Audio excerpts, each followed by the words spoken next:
Welcome to Zoom at 8, everybody. My name is Julianne Peterson, and I am your host every Tuesday night for Zoom at 8. I am a premier provider of debt for Old Capital lending. So if you are looking for a multifamily or a office, which we'll talk about office tonight, or you're looking for retail, or you're looking for mobile home, any of the asset classes, we can help you with that. We are really specialists in multifamily. We've closed 6,000 loans over our tenure of 36 years. So I am excited to be of service to you, whether it is helping you with your debt or whether it's making a connection. I'm here. I created Zoom at 8 4 years ago. It really is the place for new folks and for seasoned professionals to come build your business. You can find people, attorneys, cost segregation. You can find investors here. You can find sponsors. All sorts of people come on a regular basis to Zoom at 8. And tonight, it is going to be an amazing evening with Dr. Peter Linneman, who's going to be in the house. All right, so this is a rare opportunity to learn from one of the most respected names in the industry. And I have invited thousands of people into the room to hear this riveting live conversation with Dr. Peter Linneman. He is a true real estate legend. I've been watching him for several years as I journey through commercial real estate. But for more than 40 years, a highly acclaimed real estate economist and principal of Linneman Associates, Dr. Linneman is widely recognized for providing strategic and financial advice for leading corporations. Peter served on over 20 public and private boards, including serving as the chairman of Rockefeller Center Properties, where he led the successful restructuring and sale of the Rockefeller Center in the mid-1990s. Peter had a distinguished academic career at both the University of Chicago and the Wharton School of Business at the University of Pennsylvania, where he served as the Albert Sussman Professor of Real Estate, Finance, and Public Policy. Peter has been cited as one of the 25 most influential people in the real estate by Realtor magazine and one of the 100 most powerful people in New York real estate by the New York Observer. Thousands of global and regional real estate investment professionals look to the Linneman Letter, a widely subscribed quarterly commercial real estate publication that every one of us should be checking out. With a wealth of knowledge and expertise, Dr. Linneman is the author of the leading real estate finance textbook called Real Estate Finance and Investments, Risks and Opportunities, and has published over 100 articles during his career. We will also hear about his co-authored best-selling book, The Great Age Reboot, Cracking the Longevity Code for a Younger Tomorrow, which he wrote with Dr. Michael Roizen and Albert Ratner. Personally, Peter has been married to his wife, Kathy, for 50 years. Amazing. So tonight, Peter will share his projections on how the remaining year may unfold in the US and major markets, including insights into the potential impacts of interest rates and the battle of the economy versus the Fed. We'll also gain valuable insight into the future of multifamily and office space, as well as demographic trends to watch in real estate. So if you would all help me welcome tonight our featured guest, Peter Linneman. Peter, welcome to Zoom at 8. How are you? My pleasure. Thank you for having me. Absolutely. I want to do one thing. If everybody would make sure that you stay on mute, go to the right-hand side of your screen and open up speaker view. You'll probably see me, but as soon as Peter speaks, you will see him. So Peter, I've been following you, like I said, amazing information that I always gain from you. And you know what? I feel like I know you.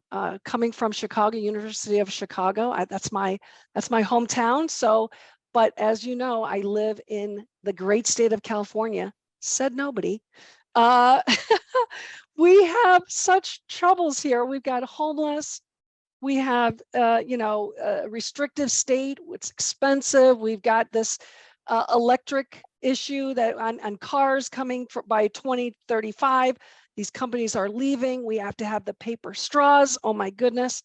So what does our future hold in the great state of California and other states like Connecticut, Washington State, Oregon? We do no business, quite frankly, on the West Coast, just with rents and, landlord tenant rights. Where are our states heading that are blue states? Can you kind of give us some overview on that? Thanks for having me. Let me start with California. How many of you do business with North Korea? How many of you do business with Cuba? There are not a lot of people who generally want to do business in communist countries. And California is kind of the least communist of the communist countries. It is an amazing place with a lot of amazing and vibrant people, creative people.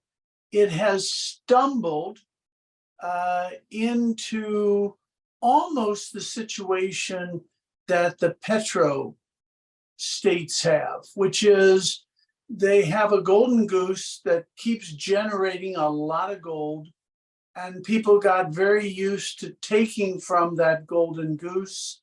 And the more that golden goose produces, the more people become dependent on taking from it instead of creating. So if you think about countries like Saudi Arabia, et cetera, the problem they've had for years is they gush, literally gush money.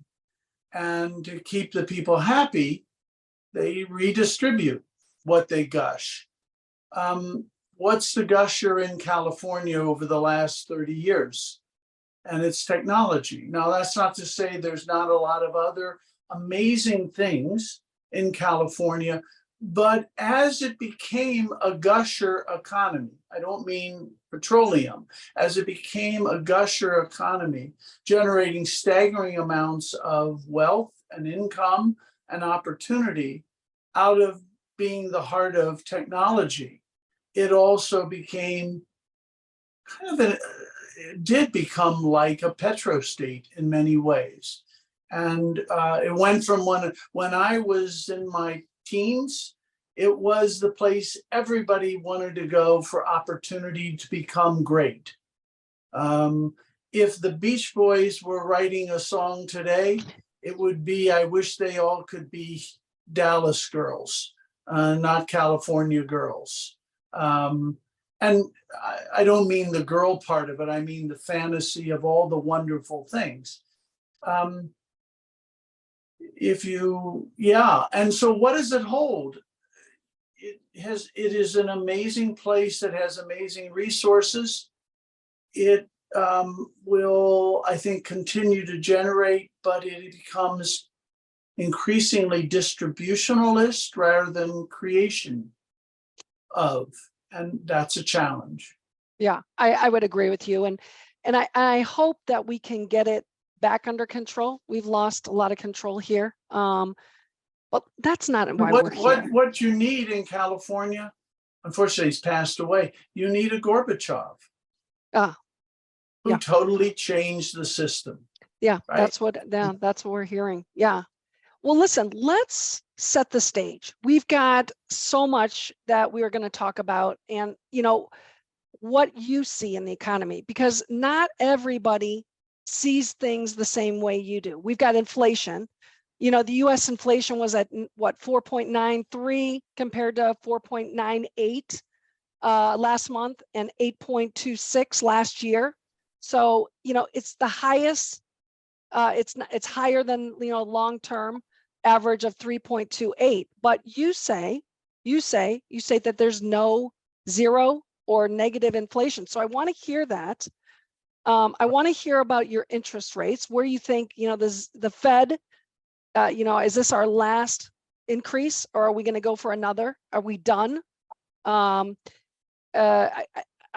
think that's everybody's asking that. What's the banking system? What's going to happen in the banking industry with the SVB with this teetering on office, the debacle. And what about supply and demand? I mean, we're still having we don't see any of the boats out in my harbor. They've all been unloaded. So where are we at with supply and demand? Unemployment. We see that we need more and more jobs, and then we're hearing that we're taking more jobs away. So help us understand that. And then the last thing I want to hear from you in this section is, are we having a recession? Is it coming? Should we expect that? And what will that look like? So if you could help us with a lot of those ideas from where you stand on the economy, that would be great. Okay, so yeah, that's a lot to ask for an old guy to remember. The old guy is important in this, in that basically anyone trained, including members of the Fed staff and members of your staff, anyone who was trained in economics or finance post 1985, which is 38 years ago, which is to say almost everybody has never really studied inflation.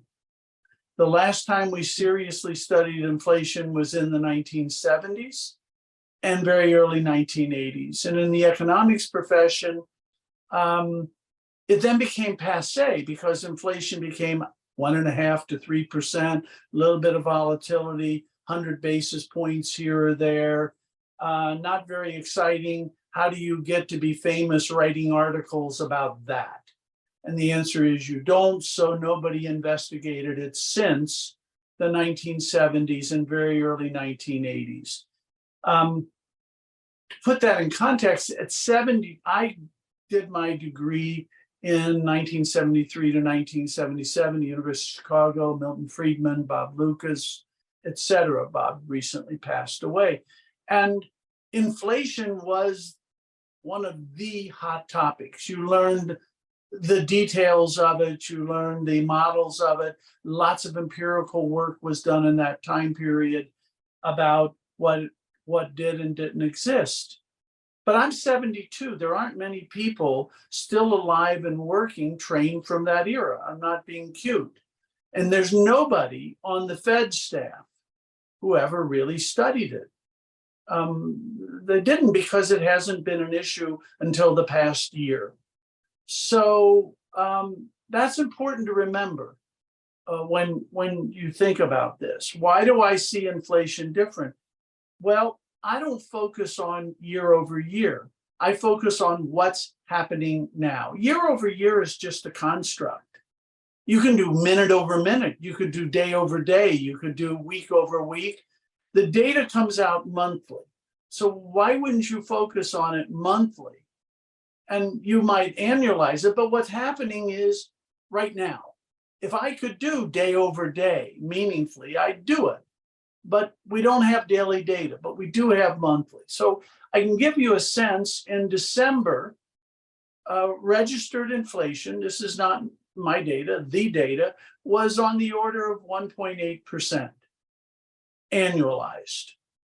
And the headline number year over year was higher, but that's about a year ago. That's not about now. Remember, it's the percent change, and the percent change is driven by now and then, and the year over year is being driven a lot by the then. December was essentially nothing. January was essentially nothing. February was up, a lot of volatility, up to about 4.8% annualized. March was 1.3%, I'm doing from memory, annualized. And then April was 4.8% annualized. If you look at that pattern, you come in with numbers that say 2%, 2.5% inflation today. You say, well, how much higher than a year ago? I don't care. I care about our speed now. That's what we should be focusing on. Let me go one step further. For a variety of technical reasons, housing is really bizarrely measured in those numbers. Why? First of all, if you own your home, you basically had no inflation. And in fact, if there has been an increase in home prices and you were a homeowner, you're happy, not sad. That wasn't an increase in your cost of living. So they have an unusual metric called user cost that basically says 2/3 of the population that owns home, it's as if you rent your home from your neighbor and they rent their home from you. And there's a very imperfect way of doing it. Actually was part of coming up with that methodology in a different context back in the late 70s. But the reality is, as a homeowner, you do not have an increase in your housing costs. You just don't. You locked it in because you bought, right? So that's 2/3 of the population in reality is basically getting no increase in their housing costs. Then there's 1/3 that rents. They lag the data by about 6 months, and that's fine for some purposes. Why do they lag it by about 6 months? They say the typical renter has a year contract, and therefore a lot of the people don't have their rent change right now, but they will when their lease expires. Interestingly, they do not apply that same line of thinking to homeowners, saying you don't have a change. So a more appropriate thing would simply be to look at what's happening to rental prices now, not 6 months ago, now. Well, the main push in reported inflation over recent months has been housing costs. But we know, in fact, housing costs aren't going up for all the people that own. And for renters, we know it was going up substantially 6 months ago. But if I talk to landlords over the last 3 months, basically rent increases are anywhere from -2% to +3% on an annualized basis. Which is to say, if you kind of do it across the nation, it could well be 0. Well, if you put housing costs going up at 0, rather than what they were going at 6 months ago, and you drop this fiction that homeowners are experiencing inflation, you come out around 0, maybe a little higher, maybe a little lower, because housing makes up, depending on the index, 20 to 45% of the measured inflations. And some of you in the business know you've not had any notable increases in your rent bumps in the last couple of months.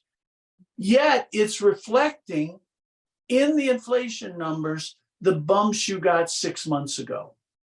So that's why I see things different, but it's just obvious if you know what to look for. And you just don't have much of it. Why did we have inflation? I was a Milton Friedman student. Milton, some of you may have heard of, Nobel Prize winner, and anti-Keynesian. And now the Keynesians love him for one statement. They spent their whole life debunking him, trying to debunk him, and they all love him for one statement. Inflation is always and everywhere a monetary phenomenon. And I sat in class when he said that, and I spoke to him about it.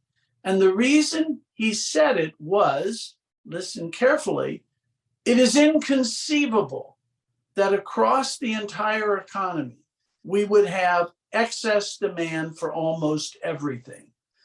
And if we did have excess demand for almost everything, that would push prices up and create inflation no matter what money situation is. But that is so unlikely because markets generally work. And yes, a few markets are oversupplied and a few are undersupplied, and by and large, most are more or less supplied. Now, I ask you to consider that statement in light of what we just lived through over the past 3 years, where we shut down the economy. Well, he never anticipated that. Shutting down the economy is many things, but it's not market forces. It is not market forces to say you can't shop at shopping malls, or you can't travel, or you can't get elective surgery, or that you cannot shop on the goods side of Walmart. You can only shop on the grocery side. All of those kinds of phenomena sent and fears of the disease sent supply into a tailspin. It sent demand into a tailspin. Then what happened? Across the board, demand recovered faster than supply. Thank God. Thank God demand recovered, and thank God that it recovered faster than supply, because if supply had recovered faster than demand, we'd had widespread deflation with all the problems associated with that, which are more complex than the problems associated with inflation. And so we had inflation when demand came back faster than supply. What has happened is, therefore, because demand came back, prices shot up and sent signals saying, bring on more supply. And what happened? More supply has come back across the economy. So the Fed has a metric of supply chain disruptions, and it went from 4 standard deviations above normal to normal today. And a year and a quarter ago, it was 4 standard deviations above normal. Now, for those of you who don't know statistics, the best way to think of 4 standard deviations is, holy shit, we've never seen anything like this before. All right, that's what 4 standard deviations means. And in fact, as we saw supply come back and we saw that normalize, what you have is normalizing prices. The drop in prices, that the decline in the rate of increase in prices. Interesting, the Fed keeps saying the economy's overheated. It's not overheated. How do I know that? I know that because if I look at where real GDP is at compared to pre-pandemic trend, we're about 2.5% short. Now, if I told you the data showed that we are 5% above pre-pandemic trend, you'd have an interesting discussion that the economy is overheated. Effectively, what we've done in the last 3 years relative to pre-pandemic patterns is, in the last 3 years, we've had 2 years of growth. Why is that good news? I'll come back, Julie, to your point about what will the economy do. We have 1 year of pent-up growth, about 2.5% of GDP growth, pent up. Where is it? Largely travel and tourism. It's also in auto. It's also still in housing, even though housing spurted, but it's still in housing, which is massively underproduced. Single family housing probably has a shortfall of 3.5% of the stock across the country. Multi is down to a number around 0.5% undersupplied on a national basis. But we still are under trend. And as a result, there's a lot of pent up activity. The Fed, Milton Friedman also basically said the following: the Fed is always, remember, this is 50 years ago, 50 years ago. The Fed is always late. They always overreact. They always believe they have much more control than they in fact do on the economy. Okay, does that sound familiar? Absolutely, it's the old statement, those who ignore the past are, destined to relive it, right? These are the DNA of the Fed, not necessarily the particular members. This is the DNA of the Fed. So they were late. They should have started raising rates late in 2020. Instead, they said, we're not going to raise rates. They said that well into 2021. And people believed them because the last time they said that, it took them 8 years to raise the rate after the financial crisis. So you figure, well, gee, if they're even only going to go 2 years without raising them. So you saw a number of banks and other financial players basically believe the Fed and act on it by playing the yield curve. And then 4 months later, the Fed said, oops, we were only kidding, and raised the interest rate the fastest they have ever done in their history, raised it 5 percentage points in 1 year, a little under 1 year. Mm-hmm. Now, there's very few businesses that can face unprecedented movements in their fundamental cost and do well. And that's what you just did to the banking sector. You put an unprecedented movement after telling them, trust us, we're not going to raise. So is it surprising that their balance sheets got shot because their cost of capital went up fast? At the same time, that increase in interest rate was depreciating the value of their assets. The money center banks had lots of reserves because QE injected money to them, but not into the locals. Why? Because when they did QE, the Fed overpaid and bought Ginnie Mae's, Fannie Mae's, Freddie Mac's, et cetera. Well, that's not what stuffed the local banks. What stuffed the local banks was a $100,000 line of credit to Charlotte's shoe store. Or a local construction loan. They didn't buy those assets, so they didn't get the massive excess reserves. So we're in a situation where the money center banks have huge excess reserves that the Fed gave them, and they'll give them more. And we know they'll give them more if they need it. At the same time, you have the locals who don't have excess reserves, who were wrong-footed by the Fed, who didn't do a good job of safety oversight as they raised the rates. And now you have the banking system on a lender strike, right? So lender strike. We've had a lot of lender strikes in my life. When you have a lender strike, it's bad for large users of debt. And real estate is one of the larger users of debt. So it's not surprising when you have a lender strike, it gets ugly.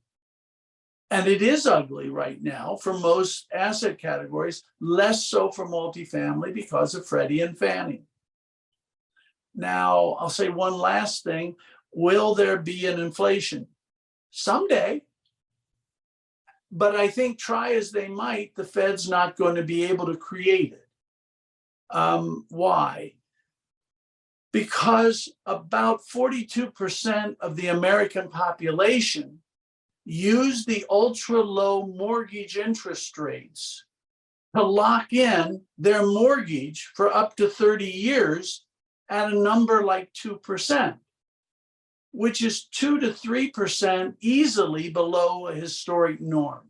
As a result, compared to historic norms, they've got 2 to 3% of their mortgage annually available to do with other things than pay their mortgage. And by the way, many businesses locked in 7 to 10 year money at very low rates. That has put large swaths of the economy in very good stead. I mean, don't lose sight of the fact that average mortgage among those 42% of Americans is about $200,000 with about $100,000 of home equity. On $200,000, if they save 2.5% on their mortgage versus normal times, that's $5,000 a year. Their income is $70,000 for the person I just named. So they have a $70,000 income, but they've locked in a $5,000 a year savings. That's a tremendous drive for the economy, and it's not taxed. So it's even bigger when you think about it in an after-tax sense. That drives the economy along with the pent up. The Fed is desperately, for insane reasons, trying to create a recession. And if they try, look, if the government wants to do really stupid things, they can do them. And if they do them long enough, it will eventually drag down an economy. I hope they come to their senses soon enough, but so far they've shown the typical arrogance that's the DNA of the Fed. They believe they're driving a high-performance automobile on a perfect track in perfect weather conditions, and they're steering it just perfectly. In fact, they have a beat-up jalopy with bulb tires. They're driving on sheet ice in a blizzard. They have some control, but nothing like they believe over the economy. And to the extent they're driving like they think they have precise control, they're doing enormous damage. And I'll give you one sense of how arrogantly they think they're driving with perfect control. Right after both SVB goes under and then subsequent next month, First Republic, they felt so confident in their steering capacity and their control that they raised the interest rate in spite of all of that noise and uncertainty. And I think with hindsight, they should have been, I said it in November, they should have been cutting in November. The rate should have been down to 4.25 at this point instead of moving the other direction to 5. So at some point they will reduce it, but it's hard to predict people who are being driven by, I think, a fundamental misanalysis of the data and a misunderstanding of economic relationships. Well, it seems to me like there's a lot of stagnation. Just people cannot get moving. We don't know if the interest rates are going to go up. We've got more buyers than sellers in multifamily. We've got the interest rate that is it going to continue. We're stuck. So let me give you the good news on what you just said, because everything you said is true if you rely on debt markets. Now let's take a school teacher in Des Moines, Iowa. Good market. That school teacher in Des Moines, Iowa doesn't terribly depend on capital markets in the way you're describing. They live on their income. Mostly. Yes, they may have a credit card and that's interest rates gone up, but there are people who are not terribly affected by it. It's not you, it's not me, it's not the people on this call, but it is important for us to remember we're abnormal. We're not normal in terms of the exposure to interest rate movements. Well, I would challenge that in that even to go out for dinner, it's extremely expensive. We used to go out as a family of 6. We just can't do that anymore. It's just leave 2 of the kids at home and the bill will be the same. You have to make adjustments. They can have Cheerios. Yeah. No, let me take restaurants are an example. Restaurant demand is roughly back to where it was in 2019, roughly. Okay. Why is it so much more expensive? Because about 10% of the restaurants went out of business and we haven't had new restaurants open in their wake. By the way, airline travel. I just got back from Georgia and Armenia and Azerbaijan. Airline travel. Gee, the plane was full. The tickets cost more than in 2019 they would have. Why? Well, airline travel in general, measured by like TSA clearance, is still 5% below where it was in 2019. Okay? Why are prices up? Because airline seat capacity is down 15%. So it is the capacity side not being back yet on some of these items. if we had 10%, 15% more restaurants open. Now that's going to take some time, which they will. And we had more airplanes in function, those prices would be down. So there are still these holdout areas. On the other hand, there was this fantasy. Remember, there were so many stupid things said by people, like people will never come back to work and they'll never work in restaurants again. They'll never work in hotels. Like, that's just stupid. Of course they're going to work. They want to eat. They want to have shoes. They want a residence. And in fact, what we've seen is employment has come back. It's still about 500,000 to 1 million short of its pre-pandemic trend. It's above where it was in 2019. But remember, the population has grown, so it should be higher. The main missing workers are people over 65. Labor force participation for all the other age categories is back. The category that's not back is 65 and over.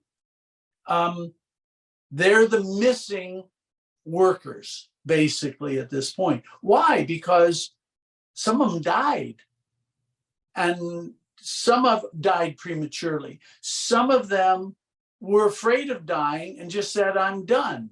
I'm 66. I don't need to work 2 more years. Some of them lost their job and they were only going to work 2, 3 more years. They got 18 months of unemployment and said, that's better than a handshake, goodbye, and a lunch. And so now the good news is those workers were going to disappear anyway in sort of a 2 to 5 year window and be replaced by younger workers. And that is happening, but it takes time. Now, there is this sense of, hey, where are all those young people? They're just sitting around. They're not working like we all did, 20 years ago. And I listened to Mark. 20, I get to say like 55 years ago, There you go. right? So just so you know.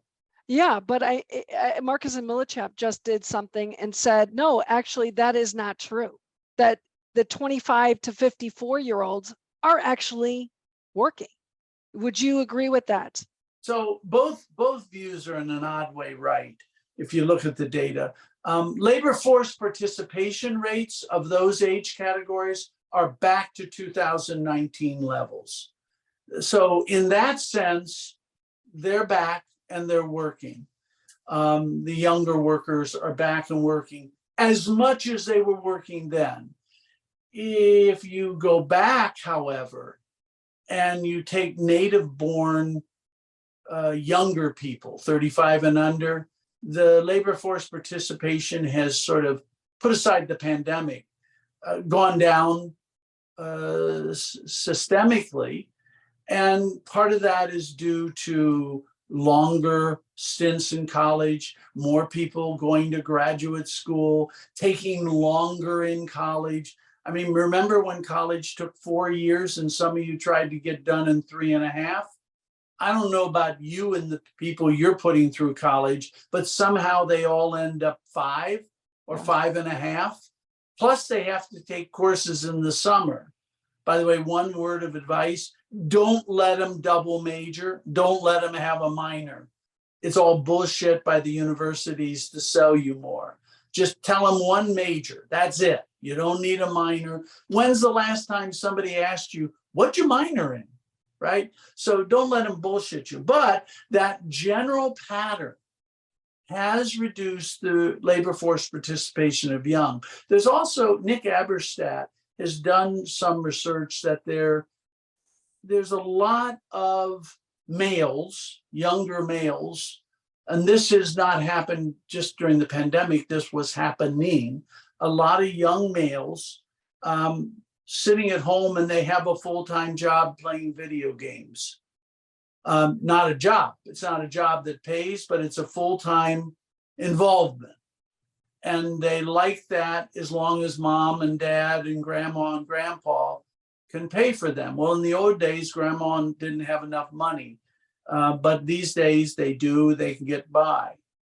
There's one other thing in the long data, which is incarceration rates are much higher today than they used to be. Well, if you're incarcerating a lot of young people, is it a surprise they're not participating in the labor force? I mean, imagine we arrested and put in jail everybody under the age of 35. I don't think the labor force participation rate would be what it was when we were young. And yes, there were people in jail then, but not nearly the number. And I'm not saying whether that's good or bad or indifferent, but from a data point of view, it explains a lot of that drift down. Now, by the way, one last thing, the foreign-born labor force participation is notably higher than for US-born, and it recovered faster than did the native-born.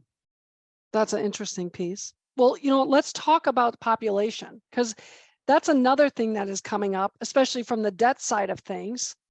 We're seeing the student housing being a real challenge to get loans done from Fannie and Freddie, because they're looking out 10 years, what's happening. So maybe you can talk about, I know the US population, we really need women to be having 2.1 children. Some number like that, yeah, or offsetting numbers of immigrants. I mean, there's a whole lot of variations on that mathematics. Look, student housing is going to be just fine around Harvard, University of Texas, UCLA. I mean, you can, they're not going to go out of business in the foreseeable. They will be the ones that are kept.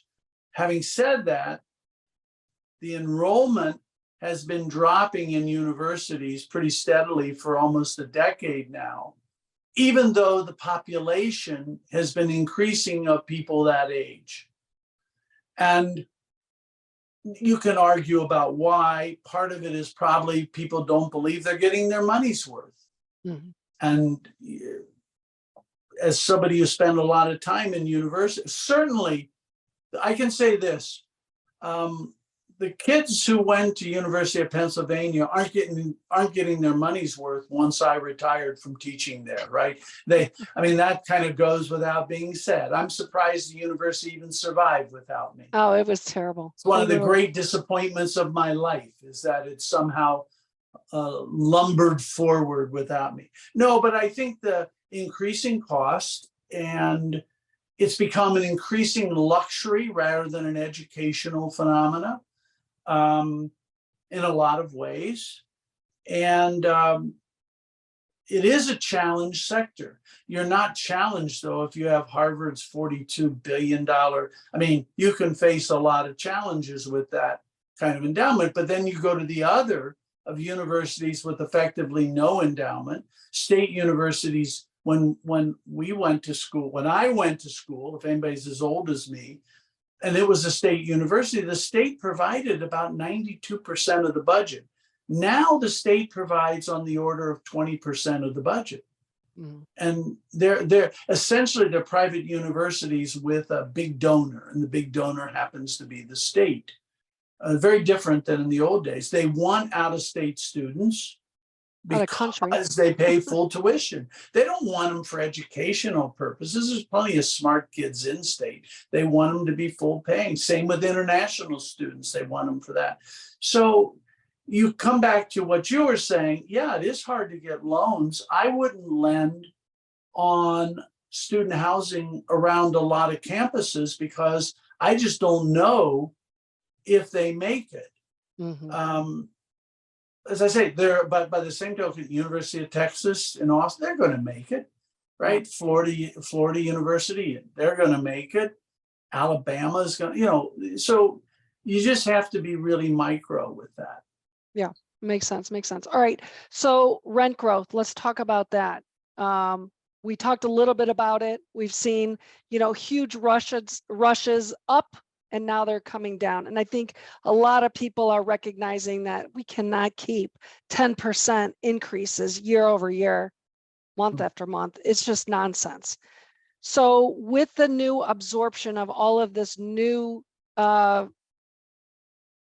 inventory coming on, BTR, what is your forecast? Where do you see rent growth going? So you said it well. you can't count on 10% increases of things year after year any more than you can say I can eat birthday cake, breakfast, lunch, and dinner every day. It's kind of fun to eat once in a while, but breakfast, lunch, and dinner every day, birthday cake, it's going to end up not terribly healthy. The rental situation that happened was very interesting. Took me a little while to kind of figure it out, that you had a lot of people who had roommates. In some cases, those roommates were people of more or less their age, and in some cases, they were their parents, right? But they were roommates. They were rooming, didn't have their own residence. And that was fine as long as they worked all day and partied all night. And they didn't really see these roommates. And you may know, by the way, some of you had kids living with you and you never saw them, right? Except maybe you would pass them at 6 a.m. as you went out and they were coming in, right? On the weekend. But the party all night, work all day said, I'm pretty comfortable with my roommates. Well, then what happened with COVID? What happened with COVID is I couldn't work all day. And if I did, I had to do it at home. And I certainly couldn't party all night. So you know what? I don't want a roommate. And so then you saw, starting about December 2020, for about a year, well, if I can't work all day and party all night, I need my own place. And in many cases, it was the parents saying, you need your own place, get the hell out of here, and I'll subsidize you to get out of here. But remember, a lot of those who were at home were gainfully employed. They really were gainfully employed. So they could move out, and they did. And that was the spurt. That was that, where did that big spurt come from that pushed rents up? None of us saw that coming, but we all took it. Well, then we got used to it. But that spurt can only, at some point, you run out of people who say, I'm not going to live at home. I'm not going to have a roommate. And by the way, to the extent you can now party all night, it's not as disruptive to live at home or with a roommate. And since half or more of the people are back to the office and back to work, and if they're working in retail or hotels or whatever, they're back, right? Even much more than half. So the dynamics changed. Now we still have general population growth. We still have an underproduction of single family housing. This money that I described, that people locked in with 42% locked in, means they're not going to want to sell their homes.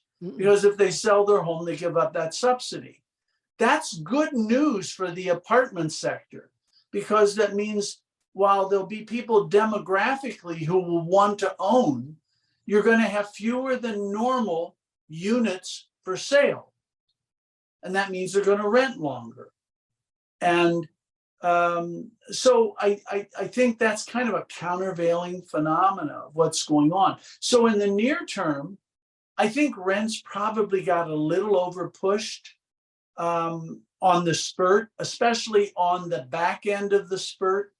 It got over pushed. Why? Because any of you who've dealt much with algorithms or statistics know that they're pretty good within the normal range of the data. But the spurt pushed those algorithms beyond the revenue maximizing algorithms that some of you use. It pushed them beyond their range of data and kind of said, yeah, this is what you ought to do. When in fact, if you did that, you started getting real resistance, and there's been a bit of come down. But long-term, you've got an undersupply of housing.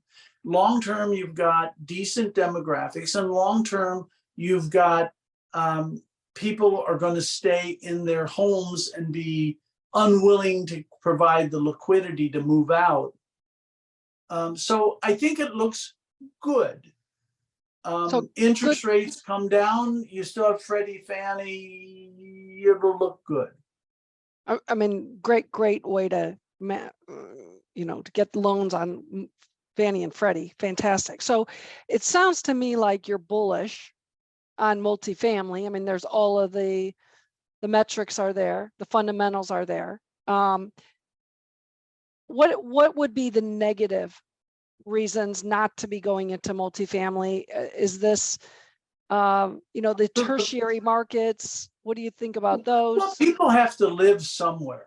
I've kind of said from a credit point of view, what's the difference between an accountant? Let's say you have a 32-year-old accountant.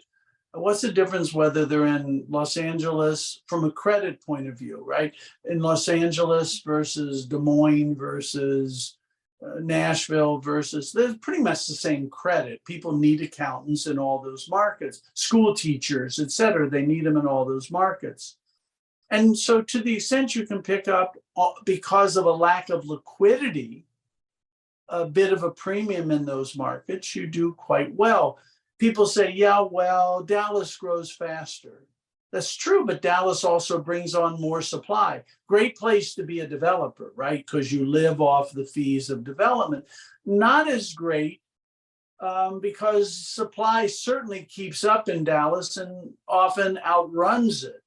So it's a challenge, and your units get aged very quickly because you're constantly getting new units. So it's a complex sort of issue. What's the negative? The negative is there is a lot of uncertainty out there, and that has little bearing on how your investment will do over a 7 to 10, 12-year period, but it has a lot to do over how it will do in a 2 or 3-year period.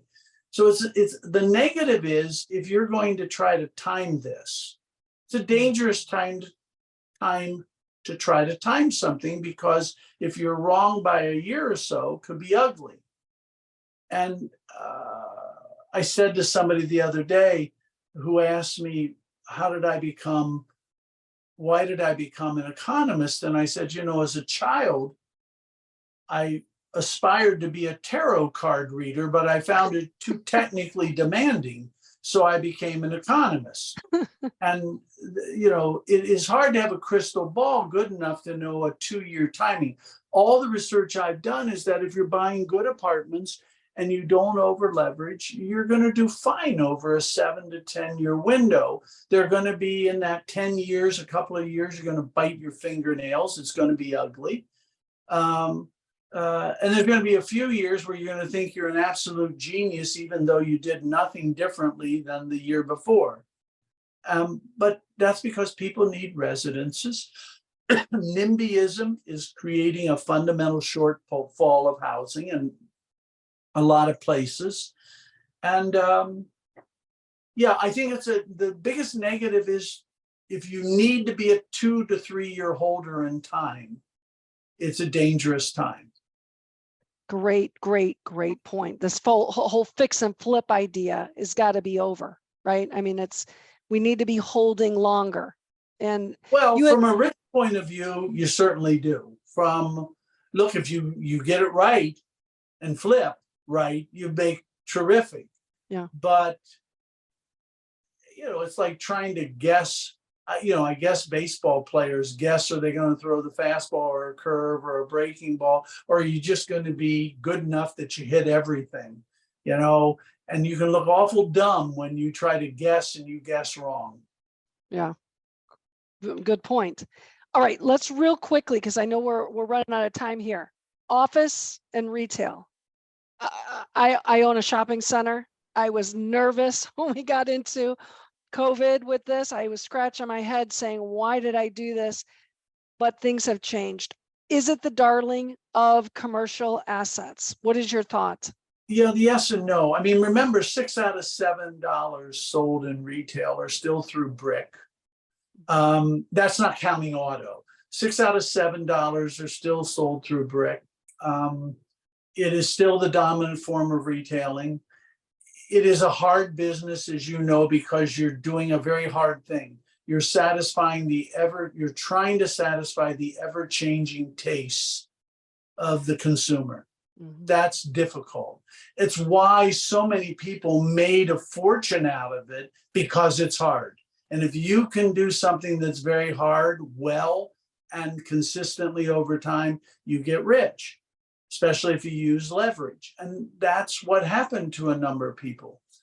Having said that, bad retail is always bad retail, and good retail is good retail. What's good retail? Good retail is where people want to shop. They want to shop. There's a whole lot of people with spending power who want to shop there. What they're going to want is different than what they wanted 2 years ago. And yes, you have a 9-year lease, but the retailer who was really killing it 2 years ago is no longer killing it. And you just have to keep changing. So if you said, and of course, what the Wall Street Journal and the magazines and newspapers love to write about are the bad retail. And there's certainly bad retail out there. It's not like it doesn't exist, but it's a really good time for good retail. Why? Because 3 years ago, we didn't know what the internet couldn't do efficiently in terms of retail. I had long arguments about that with people. Today, we know they can't sell groceries profitably. They can't. They can sell groceries, they just can't sell them profitably. And people don't tend to want to do a lot of something. That's why you've seen the big pullback. By the way, we found out a bunch of other things they can't do profitably. And we didn't know that 3 years ago. It's kind of battle tested. Is there a sea change of tenancy? Yes. Cinemas, for example. All right. But it was only about 35 years ago, you didn't even have cinemas in shopping centers. They were standalone things. So, these things constantly change. Retail is constantly changing. I like good retail, hard to get, and you have to work hard at it, but I like it. So is it malls or is it shopping strips that you're seeing it? Because the shopping malls, there is some concern now with gun control, and are we going to feel safe when we go into the shopping center, and is that going to really impact sales? We could take this down a crazy road, but the security issue is a big issue. I'm not an expert in this, but it doesn't take a genius to figure out we bought a lot more guns over the last 3 years than we had before. And there's no shortage of high testosterone, mostly male people with those guns. And that's going to make every place more dangerous. Retail suffers from that, but I don't see that as existential. The real existential is, do people live there and want to shop there? And can you come up with a tenant mix that makes them happy? And by the way, you didn't used to have doctors' offices, and now you have people doing laser surgery there. And, so it's a constantly changing business. If you don't change with it, it's an impossible business. Then you mentioned office. Interesting, people say to me, is office going to come back? And I say, it has in Tokyo. It has in Tel Aviv. It has in Mexico City. It has in Grand Cayman. It has in Hamburg, Germany. It hasn't in the United States. We're and too in fact, soft. I mentioned Cayman. Cayman, a little place, a tiny market. Everybody comes to work. Japan, everybody comes back. There's no shortage. Everybody's back at work in Japan. We're an outlier.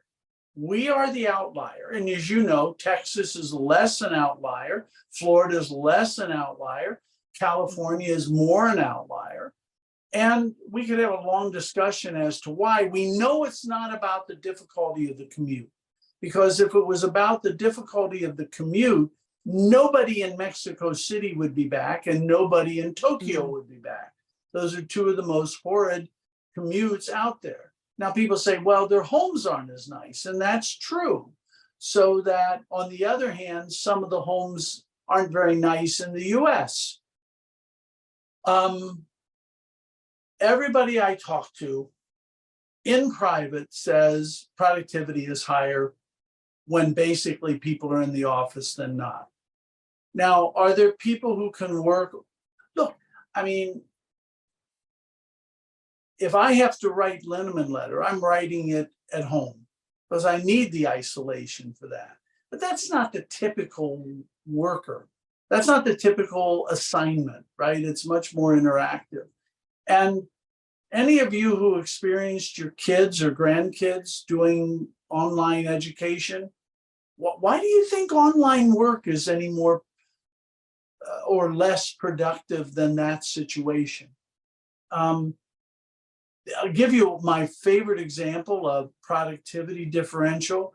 I fly a lot internationally coming back from Europe. Well, when you come back from Europe, it's daytime, it's work time. And so I'm sitting in business class. And out of the 32 seats in business class, during the 8-hour flight from Europe, 9-hour flight, there's usually 2 other people and me working. And everybody else is sleeping, or during the day they're sleeping, or they're watching their movies, and I'm not saying they're wrong. I'm just saying it's work hours and they can't do it. There's a reason that daytime TV viewership went up. There's a reason Netflix zoomed, which is most people don't have that discipline. And, there's been some of the banks monitor their keystrokes, and there are very few keystrokes on Fridays and so forth and so on. And my suggestion on how this cures is CEOs earn your money. You earn your money. You were hired to try to generate maximum productivity and maximum work, not to be beloved. Okay. And if you're telling me that it is much more productive, it's hard for culture, et cetera, get them back. And if they don't come back, get rid of them. It's Tesla, Elon Musk, that is not a popular position. He's taken and a lot of real estate companies, as you know, the real estate companies were in the vanguard of working through, but they weren't the only essential. Hospitals, by the way, the workers are back. The workers are essentially back at hospitals. It's because they were told if they don't come back, it's hard to have you assist surgery, from 5 blocks away. So I just think, by the way, why is Japan back? Japan's back because everybody in Japan knows who's the boss, right? They know who the boss is. And the boss said, come back to work, and they did. Everybody in Mexico knows who the boss is. And when the boss said, come back, they came back. Now they're going to kidnap the boss's daughter over the weekend. But, France, they came back in France because they know who the boss is. They're only going to give them 35 hours. They hate him. They completely hate him, but they're going to come in and work. The Germans are going to come in and they're going to complain about the boss, and they're only going to work 38 hours a week. And then they're going to vote for the Social Democrats in the election because right on with socialism, but they've come back to work because the boss told them to. And the interesting thing in the United States, it reminds me of 2 things. One is when I used to babysit my siblings, and you'd have this, you're not the boss of me conversation. Yeah. You're not well, that's what's going on. Is that you're not the boss of me. Yes, I am. No, you're not. I am because I tell you have to go to bed. No, you're not. I'm going to stay up. So we're in a you're not the boss of me moment. The other thing that's very interesting to me, you may have heard of the marshmallow experiment. These are real experiments that were done psychologically, and they're the ones where they found that the mass of people, children, could, given the choice of 1 marshmallow immediately, or say 5 marshmallows in 20 minutes, go for the one marshmallow immediately rather than the big payoff. And that's how we're wired, or at least how the majority of us are wired. That's what you're seeing in the work situation, because the people who should desperately want to go back to work so they can get the 5 marshmallows the rest of their career are young. They don't know what they're missing. They need to pass up the comfort of working at home and having their feet up and their shoes off. They need to be in and see a meeting and see somebody get dressed down, and they need to see a really great presentation done, and they need to say, oh, we're going to go talk to somebody, and somebody tell them, but that's not the right person. They desperately need it. But right now they're living the marshmallow experiment. They're taking the one marshmallow instead of coming to work and getting over the rest of their career 5 marshmallows. Well, and here's the thing, you know, we all are changing. The kids are no longer, you know, the tattoos, right? We've got lots of tattoos. We've got blue hair. You know, these are cultural differences in our kids.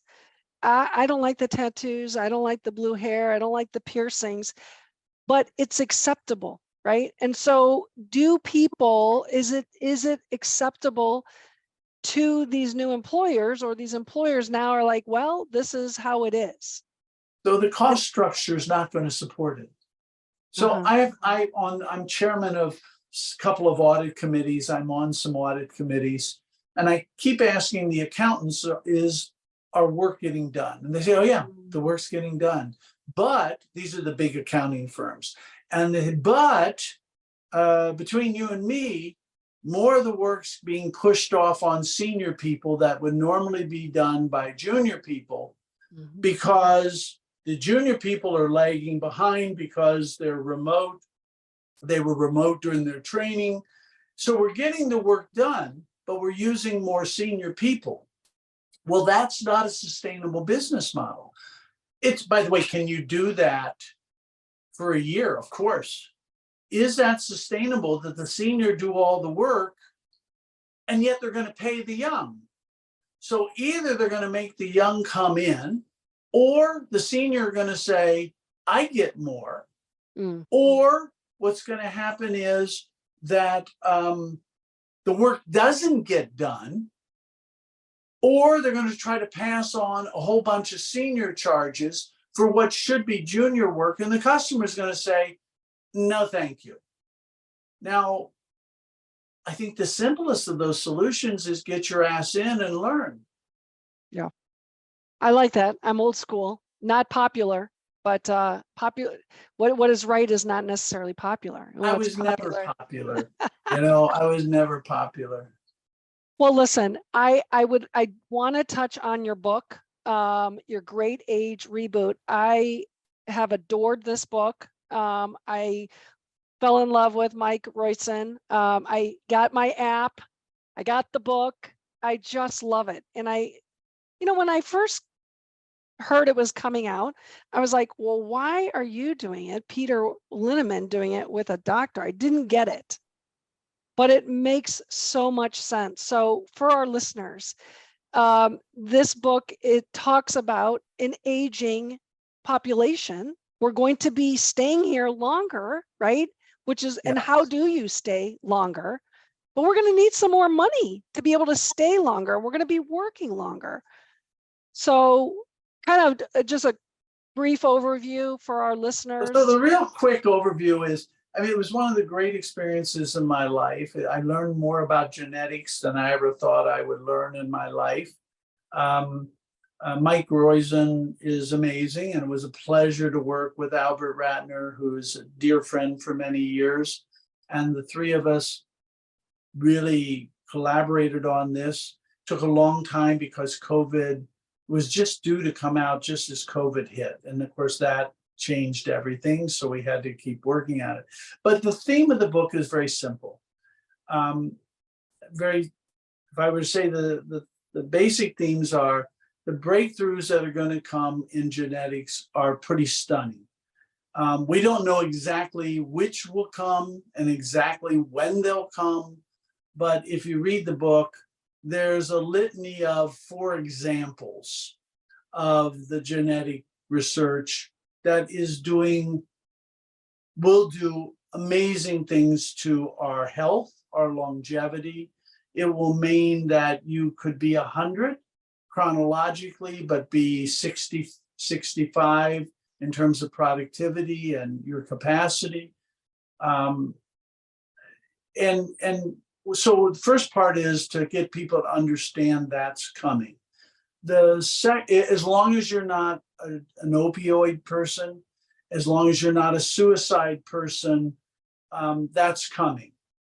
There's a separate issue, a very important issue, of the opioids and the suicides, which drag down the life expectancy because those are increasing with time. But meanwhile, for the quote rest of us, it keeps going. So that's the first part. Second part is, well, how the hell do we afford this? And your first thought is, well, we can't. And the answer is, of course you can. If you've got more productive social and human capital, that's the wealth of the nation. That's the wealth of the nation. And you look, by the way, Mike, I think, is 76. Mike Roizen's 76. Albert Ratner's 95. And I'm 72, and we're all still working multiple gigs, including for income and both making income and giving away income. And that will be far more typical in 20 years than it is today. And therefore, you have to save for those extra years, and society can easily afford it, particularly if you stay healthy longer and so forth. And then the third part of the book is, okay, I believe the genetics is going to do great things for me. And I'm saving more and doing things more and working longer. But how do I make sure I don't die just before the cavalry gets there? Or I don't have my hip wear out just before. So for example, I've had both hips replaced. Well, the cavalry didn't get there fast enough, right? For me. And so, I mean, the artificial hips are great, but imagine if they could have done it genetically without cutting me up and so forth, right? So, and there's a whole, so the third section of the book is largely about how to live your life in a reasonable way to get as much as you can so that you're there when the cavalry arrives and you can get maximum benefit from the cavalry. And it was great fun and I think it's interesting. It's sold well. It's interesting, we weren't really interested in it from the point of view of making money. We'll take the money, but basically, like, all my revenue goes to charity, to my education charity. I'd like them to get more, but we really had a message we believe in, and it matters to the real estate industry. Just think of senior housing. If you are going to be vibrant for another 30 years after you reach 70, it has a big impact on that, and has a big impact on population growth and retail activity and so forth. So anyway, it's fun. And at the very end, we had fun and conjectured on some things that will happen in 2050. And one of them that seems like it might be timely is LeBron James will be playing still and competing for championships because he'll have gotten an age reboot, and his son will be playing with him at the same time. And the other is that it's possible that in 2050, a 100-year-old baby boomer will be told by their child, I am going to pay my own phone bill. And will they have to pay their insurance? That's the question. That's the question. My, oh my, everybody, you should all go and get this book. It is amazing. It talks about living to 129 years old. I mean, and it's possible. So it does come down to some genetics, but it's also what you eat and how you take care of your body. So everybody should run out for that. So, all right, what is your words of wisdom? Where do you see? Don't get distracted by the shiny objects. And there's a lot of shiny objects right now. Interest rates and this and that and the other.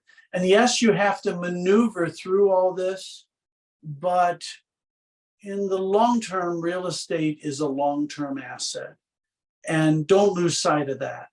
And what happens to your real estate or an investment in real estate depends more on what happens 5, 6, 7, 8, 9, 10 years from now than what happens in 5, 6, 7, 8 months from now. And we tend to forget that. And if you don't believe me, just think back to what the world looked like 10 years ago or 12 years ago or 4 years ago or 3. That is to say, over the long term, things tend to adjust. We're a dynamic economy. It's always, the country has always had an innumerable number of terrible problems. And we have an innumerable number of terrible problems today. And yet, in spite of that, we grow. And in spite of that, real estate over any interesting time period does pretty well. But you got to be around to experience it. So don't over lever. And don't get too distracted by the shiny objects. And it's very easy to get distracted by the shiny objects. Good words of wisdom. Would you be open to taking 5 minutes to answer questions in the group? That's about all I'm good for, because as I said, I just got back. So I've had like 7 hours sleep in the last 3 days. Oh, that's terrible. No. Well, it's not good for you, but only because of the trip back from Armenia and so forth, and then a short night and so forth. So I'm good. Let's go another 5 minutes, and then I got to get to bed. Okay. Well, we really appreciate your generous time that you've spent with us. Somebody wants to know, do you think we're going into a recession? What's not in the near term. Not in the near term. I think we avoid it this year. I think there's too much pent-up activity, that money that we have extra from the 42%, the pent-up demand for travel and so forth, I think carries us through, even as the Fed tries to make it not happen. Okay. All right. Anybody else? I don't see any questions here. I think they're all answered, actually. I didn't know. Is anybody raise your hand and ask a question? Hurry. Nobody's going to ask. You can't really be 72. You look more like you're 22. Yeah. What are you doing? How are you doing that? It's the love of your life, right? Yeah, that's it. Yeah. Yeah. All right. Well, listen, I want to thank you, Peter, just from the bottom of my heart. I have watched you. I have thought of this day. It's here. I want to thank you for coming on to my show and enjoying sharing your information with us. I do appreciate it. Thank you very kindly, and everybody have a lovely day. Thank you. You too.